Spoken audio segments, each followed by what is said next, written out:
Hello, कैसे हैं आप सब। मैं सुमन फिर से आई हूँ आप लोगों के सामने एक नए टॉपिक को लेके। तो आज का मेरा टॉपिक है चाइल्ड हेल्थ। मैं आज आपको चाइल्ड हेल्थ के बारे में बताना चाहूँगी। बच्चे सबके घरों में होते हैं, सब अपने बच्चों के बारे में बहुत हेल्थ कॉन्शियस होते हैं। सबको लगता है हम अपने बच्चों को खिलाएं पिलाएं और गोलू गोलू मोटू छोटू कर दें, जो कि आज के टाइम में बहुत प्रॉब्लम है, क्योंकि गोलू शोलू मोटू छोटू होने में बच्चों की हेल्थ नहीं बनती है, बल्कि बच्चों को इंटरनल हेल्थ इशू होने स्टार्ट हो जाते हैं। तो चलिए आज हम बात करेंगे चाइल्ड हेल्थ पे। क्या है चाइल्ड हेल्थ? बच्चे का स्वास्थ्य ये नहीं है कि वो बाहर से देखने में कैसा है, बल्कि ओवरऑल उसकी मूड चेंज, उसकी बाहरी सेहत, अंदरूनी सेहत, उसका नेचर, उसके बदलते मूड स्विंग्स, कितना ऊपर नीचे जा रहा है। बच्चे का स्वास्थ्य अपनी माँ के गर्भ के पहले दिन से ही शुरू हो जाता है। तभी माँ को बोला जाता है कि खुश रहें अपनी प्रेगनेंसी में और भगवान को याद करते रहें, भगवान से रिलेटेड बुक्स पढ़ें, ताकि वहीं से बच्चा अच्छी चीज़ों को सीखना स्टार्ट कर दे। ठीक है। पूरे 9 महीने में माँ जो फील करती है, जैसा भी फील करती है, अच्छा फील करती है, गुड फील करती है, भगवान को की चीज़ों को पढ़ती हैं, बुक्स को पढ़ती हैं, तो बच्चा भी वैसा ही फील करता है और वही सब चीज़ें उनके अंदर जाती हैं। जैसा वो खाएंगी, जैसा भी वो किसी से बर्ताव करेंगी, अच्छा बुरा तेज़ चिल्लाना, वो सब बच्चे के अंदर जाता है। इसीलिए कहा जाता है कि आप शांत रहें अपने 9 महीने। और जब उनकी माँ की पहला दिन होता है ना प्रेगनेंसी का, बच्चे की हेल्थ वहीं से बननी स्टार्ट हो जाती है, बच्चे के स्वास्थ्य पर वहीं से फ़र्क पड़ना स्टार्ट हो जाता है। जिस दिन एक औरत माँ बनती है, उस दिन वो आधी डॉक्टर बन जाती है और वर्ल्ड की सबसे बेस्ट और बड़ी टीचर बन जाती है। चाहे उसने डिग्री ना ली हो, लेकिन वो फिर भी बन जाती है, क्योंकि उसके अंदर ऑटोमेटिक अपने बच्चे को संभालने की और उसे शिक्षा देने की कैपेसिटी आ जाती है। बच्चों की अच्छी सेहत के लिए माँ बहुत कुछ करती हैं, जैसे नाश्ते में पराठे बना के खिलाना, क्योंकि बहुत लाड आ जाता है ना बच्चों पे। बेटा ये रोटी खा लो, ये पराठा खा लो, ये ऐसे खा लो, मक्खन खा लो, घी खा लो। ठीक है, 2 रोटी की जगह 4 रोटी खा लो। बस उनके पीछे पड़े रहना है कि भाई कुछ ना कुछ खा लो, क्योंकि आजकल स्वास्थ्य के बारे में तो ज़्यादा जानकारी होती नहीं है। बस माँओं को लगता है मेरा बेटा गोल मटोल हो जाए। तो पहले बच्चे जो खाते थे वो हजम हो जाता था, क्योंकि वो बाहर घूमने फिरने जाते थे। ठीक है, आजकल के बच्चों के साथ क्या होता है, खाया, फ़ोन देखते देखते खाया, फ़ोन ही नहीं छोड़ना होता। उसके बाद खाया, फिर अपने फ़ोन में लग गए, गेम चला रहे हैं, रील्स चला रहे हैं। तो इससे बच्चों की फ़िज़िकल एक्टिविटी नहीं होती है, और जब बच्चों की फ़िज़िकल एक्टिविटी नहीं होती है तो बच्चों की जो हेल्थ है वो ख़राब होने लगती है, मोटापा आने लग जाता है। ठीक है, उस हेल्थ में बच्चों की मेंटल हेल्थ भी होती है, फिज़िकल हेल्थ भी होती है, इमोशनल हेल्थ भी होती है। बच्चे इमोशनली या तो बहुत स्ट्रांग होते हैं या बहुत वीक हो जाते हैं। मेंटल हेल्थ होती है, बच्चे चिड़चिड़े हो जाते हैं, बच्चे किसी से बात करना पसंद नहीं करते, क्योंकि उन्हें लगता है कि फ़ोन से दूर किया जा रहा है।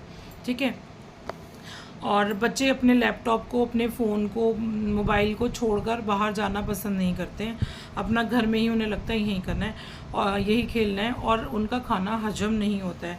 और बहुत बार ना माएँ भी थोड़ी केयरलेस हो जाती हैं कि उन्हें लगता है अभी बनाना पड़ेगा, छोड़ो ना, बाहर से ऑर्डर कर देते हैं, या बाहर से बच्चों को खिला देते हैं, या बच्चे घर का खाना खाने में इंटरेस्टेड नहीं होते हैं, तो भी माएँ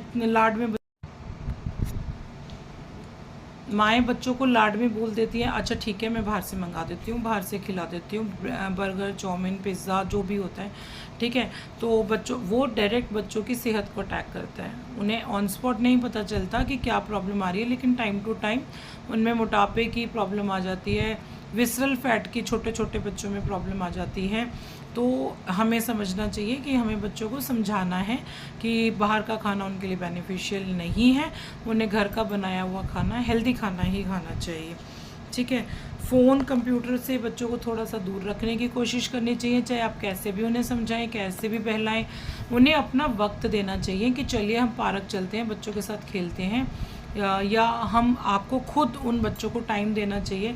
बच्चों के देखिए, बढ़ता बच्चा होता है ना, तो उनके माइंड ग्रोथ बहुत ज़्यादा होती है, तो उनके दिमाग में बहुत सारे क्वेश्चंस आते हैं अपने आसपास सराउंडिंग की चीज़ों को देखते हुए उनके दिमाग में बहुत सारे क्वेश्चंस आते हैं। वो आपसे क्वेश्चंस करेंगे कि ये कैसे है। और आजकल माँ बाप के पास इतना टाइम नहीं होता, चाहे अपना फ़ोन लगा लो, चाहे घर की एक्टिविटी लगा लो, चाहे अपना सर्कल लगा लो, किसी भी रीज़न से। तो होता क्या है कि वो उन्हें बोलते हैं जाओ फ़ोन में खेल लो, जाओ अपने लैपटॉप पे खेल लो, कंप्यूटर पे खेल लो। वो उनके क्वेश्चंस के जवाब नहीं देते और धीरे धीरे इसका असर ये होता है कि वो पेरेंट्स अपने बच्चों से दूर होते हुए चले जाते हैं। तो बच्चों के मानसिक और शारीरिक विकास के लिए हमें चाहिए कि हम उन्हें अच्छा खाना दें और उन्हें बाहर खेलने के लिए प्रोत्साहित करें कि वो बाहर जाकर खेलें। तो हम अपने बच्चों की कैटेगरी को 5 कैटेगरी में डालते हैं उनकी एज को। सबसे पहली कैटेगरी होती है टोडलर्स की, जिनकी एज होती है 1 से 3 साल के बीच में। जब बच्चों का शारीरिक और मानसिक विकास होता है तब बच्चों को वैक्सीनेशन देकर, वैक्सीनेशन कराकर हर बीमारी से दूर किया जाता है। तो कोशिश होती है कि भाई उनको उस तरीके की कोई प्रॉब्लम ना हो। सेकंड स्टेज होती है प्री स्कूलर, जिनकी एज होती है 3 से 5 साल। इस उम्र में बच्चों को अच्छा आहार और पोषण की ज़रूरत होती है। उन्हें फल, सब्जियां, बैलेंस डाइट दी जाती है ताकि वो बाहर का ना खाएं। कोशिश करें कि पेरेंट्स उस एज में बच्चों को बाहर का ना खिलाएं, क्योंकि सबसे प्रारंभिक स्टेज होती है जिसमें बच्चों का मानसिक और शारीरिक विकास होता है। ठीक है, और इसी स्टेज में अगर उन्हें बाहर का खाना खिलाएंगे तो उनका ये मानसिक और शारीरिक विकास रुकने का खतरा बन जाता है। उसके बाद आता है थर्ड स्टेज, बड़े बच्चे, जिनकी एज होती है 5 से 8 साल। इस उम्र में बच्चों का शारीरिक विकास होता है, बच्चे हाइट पकड़ते हैं, हार्मोनल चेंजेस आते हैं। इस उम्र में बच्चों की हाइट और वेट बैलेंस होना चाहिए। ठीक है, अगर वो बैलेंस नहीं है तो समझ लीजिए वो ओवर वेट की ओर जा रहे हैं या वेट कम होने की ओर जा रहे हैं।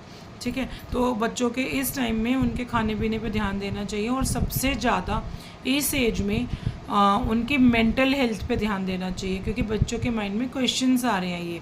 ठीक है, तो हर पेरेंट का फ़र्ज़ बनता है कि वो उन्हें समझाए, उनके क्वेश्चंस का जवाब दे। उसके बाद आती है फोर्थ स्टेज, 9 से 12 साल। इस उम्र में बच्चों के शारीरिक विकास में तेज़ी से बदलाव होता है, जैसे वजन बढ़ता है, मांसपेशियों में वृद्धि होती है, मानसिक विकास होता है, हार्मोन्स बदलते हैं और बच्चे जवान होने की स्टेज पे जाते हैं।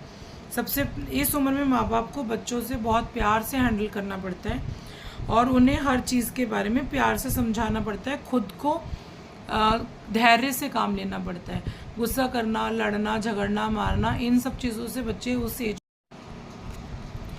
इस एज में बच्चों में पसीना बढ़ने लगता है, स्किन ऑयली होने लगती है, पिंपल्स होते हैं, लड़कों में आवाज़ बदलती है, मूड स्विंग्स होते हैं। जैसे जैसे बच्चे बड़े होते हैं उन्हें बहुत तरह की बीमारियां होने लगती हैं, जैसे मानसिक हो रही है, स्किन हो रही है, टीथ हो रही है, मोटापा बढ़ रहा है।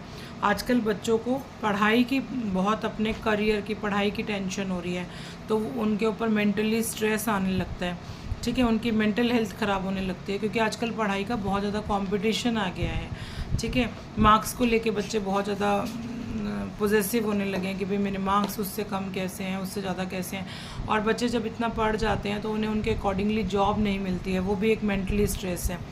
और इस बीच में बच्चे इस स्ट्रेस को लेते हुए जब अपने आप को वक्त देते हैं, अपनी पढ़ाई को वक्त देते हैं, एक रूम में बंद होकर जब अपना पढ़ना स्टार्ट करते हैं, तो अपना टोटली ही लाइफस्टाइल को चेंज कर लेते हैं कि ठीक से खाना नहीं खाते, टाइम पे खाना नहीं खा रहे हैं, वॉक नहीं करने जा रहे हैं, वर्कआउट नहीं कर रहे हैं, एक रूम में बंद कर रखा है, वहीं खा रहे हैं, वहीं पढ़ रहे हैं, वहीं सो रहे हैं। तो फिज़िकल एक्टिविटी नहीं हो रही है, मेंटली कुछ वर्कआउट ऐसा नहीं हो रहा है कि भाई आप अपने माइंड को स्टेबल कर सकें। तो उस टाइम पर और ज़्यादा मोटापा बढ़ने के चांसेस बढ़ जाते हैं। और जब मोटापा बढ़ता है तो ऑब्वियसली बीमारियों का इन्विटेशन होता है, आ जाओ अटैक करो हम पे। तो ये एक सबसे बड़ी प्रॉब्लम है। ठीक है, एक बात और मैं आज आपसे डिस्कस करूँगी कि हम सब रोज़ के रूटीन में फ़ोन में इतना बिज़ी हो गए हैं कि बच्चों को टाइम नहीं दे रहे हैं और उनसे पीछा छुड़वाते रहते हैं। एक रूम में हम 4 मेंबर बैठे हैं, चारों के पास अलग अलग फ़ोन है, बच्चों के पास अलग है, मम्मी के पास अलग है, पापा के पास अलग है, और सब आपस में क्या कर रहे हैं किसी को मतलब नहीं, पर एक दूसरे से बातें नहीं कर रहे हैं, वक्त नहीं दे रहे हैं अपने परिवार को। आपके घर में आपके बड़े बूढ़े हैं, बच्चे हैं, उनको वक्त नहीं दे रहे हैं, अपने आप में बस बिज़ी। हमें बच्चों के शारीरिक और मानसिक विकास के लिए उन्हें टाइम देना होगा, उनके हर सवाल के जवाब देने होंगे, उन्हें फ़ोन से हटाना होगा, उनको पार्क में जाने की वैल्यू बतानी होगी, दूसरे बच्चों के साथ खेलने की वैल्यू बतानी होगी। क्योंकि फ़ोन हाथ में रहने से हमारे बच्चे जो है ना अपना कॉन्फिडेंस लेवल खोते जा रहे हैं, और अगर वो दूसरे बच्चों के साथ मिलते हैं, जुलते हैं, खेलते हैं तो बच्चों के अंदर एक कॉन्फिडेंस लेवल आता है, ठीक है। और जब अगर वो शारीरिक गतिविधि करेंगे तो उनकी हेल्थ भी अच्छी होगी, खेलेंगे, उनका खाना भी डाइजेस्ट होगा, उनके अंदर काफ़ी अच्छा कॉन्फिडेंस लेवल भी आएगा। तो एक रिक्वेस्ट है सभी पेरेंट्स से कि वो अपने घर में जो बड़े बच्चे हैं, बड़े मतलब जो हमारे पेरेंट्स हैं जो आफ्टर 60s जिनको हमारा वक्त चाहिए, अपने बड़े बच्चों को, क्योंकि पहले उन्होंने आपको एज अ बच्चा संभाला है, अब आपका फ़र्ज़ बनता है कि आप उनको संभालें, तो उन्हें वक्त दें, और जो आपके बच्चे हैं आप उन्हें अपना वक्त दें। यही एक वक्त है जो आप अपने भविष्य को, अपने देश के भविष्य को संभाल सकते हैं। तो अपने बच्चों को वक्त दें, उनकी मेंटल हेल्थ और फिज़िकल हेल्थ को संभालें, ये आपका फ़र्ज़ बनता है। Thank you.